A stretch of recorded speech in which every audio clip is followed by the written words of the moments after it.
ایک عبد الواحد صاحب ہیں، ان کا سوال ہے کہ دنیا میں خصوصاً اور ہندوستان میں کئی کروڑ ایسے افراد ہیں جو پیدا ہوتے ہیں، جیتے ہیں اور مر جاتے ہیں بغیر یہ جانے کہ نجات کی راہ کیا ہے یا ان کا رب کون ہے۔ ایسے لوگوں کا کیا معاملہ ہوگا؟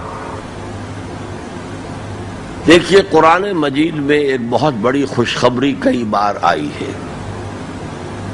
لا یکلف اللہ نفسا الا وسعها، اللہ تعالیٰ ذمہ دار نہیں ٹھہرائے گا کسی بھی انسان کو مگر اس کی وسعت کے مطابق۔ اگر اس تک علم پہنچا ہی نہیں، دعوت پہنچی ہی نہیں، تو میں محتاط ترین الفاظ میں کہوں گا اللہ ان کے ساتھ نرمی کرے گا، وہ اللہ تعالیٰ کے عفو کے مستحق ہوں گے۔ البتہ اگر کسی کو دعوت پہنچا دی گئی، پڑھا لکھا انسان ہے، قرآن بھی پڑھ لیا اس نے اور پھر بھی وہ ایمان نہیں لایا، تو وہ کافر ہے، اس کے لیے پھر آخرت میں عذاب ہے۔ انہی صاحب کا دوسرا سوال ہے، اسلام کی دعوت ایک اہم فریضہ ہے لیکن اس سے غفلت پائی جاتی ہے، ایسے میں مایوسی بھی ہوتی ہے اور کبھی اپنی بے بسی پر افسوس بھی۔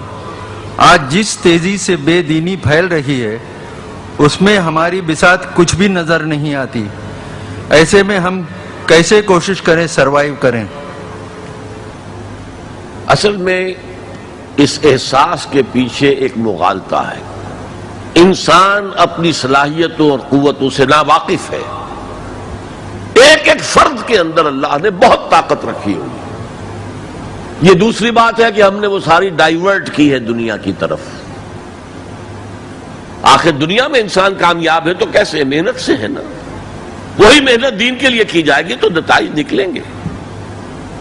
البتہ ایک امکان ہے، کسی قوم کی اللہ تعالی ہلاکت کا فیصلہ کر چکا ہو، وہ اتنے دور جا چکے ہوں، ان کے دل اتنے سخت ہو چکے ہوں کہ ان کے اوپر کوئی شے اثر انداز نہ ہو، تو داعی جو ہے، دعوت دینے والا، وہ چاہے سر پٹکتا رہے گا، کوئی نتیجہ نہیں نکلے گا، جیسے کہ حضرت نوح علیہ السلام کے معاملے میں ہے۔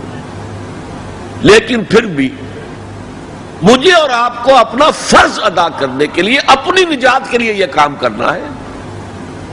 کوئی نتیجہ نکلے نہ نکلے اس سے مجھے کوئی بحث نہیں، نتیجہ تو اللہ کے ہاتھ میں، میرے ہاتھ میں نہیں ہے۔ لیکن اس فرض کو، اس ایمان کا حصول، ایمان حقیقی کا حصول، عمل صالح، تواصی بالحق، تواصی بالصبر، اس کو ادا کرنا یہ میری ذمہ داری ہے۔ اگر میں نہیں کرتا ہوں تو میں پکڑا جاؤں گا قیامت کے دن۔ آپ کو معلوم ہے قرآن میں 2 دفعہ کہا گیا ہے، یوم یفر المرء من اخیہ وامہ وابیہ وصاحبتہ وبنیہ، جس دن بھاگے گا انسان اپنے بھائی سے بھی اور اپنی ماں سے بھی اور اپنے باپ سے بھی اور اپنی بیوی سے بھی اور اپنی اولاد سے بھی۔ کیوں؟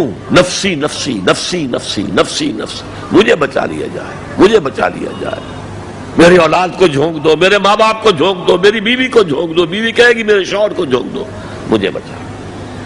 یہی نفسی نفسی دنیا میں رہے آپ کی، مجھے اپنے آپ کو بچانا ہے سب سے پہلے، اور پھر مجھے اپنے سب سے پہلے آل اولاد کو بچانا ہے۔ یا ایھا الذین آمنوا قوا انفسکم واہلیکم نارا، اے ایمان والو بچاؤ اپنے آپ کو اور اپنے اہل و عیال کو آگ سے۔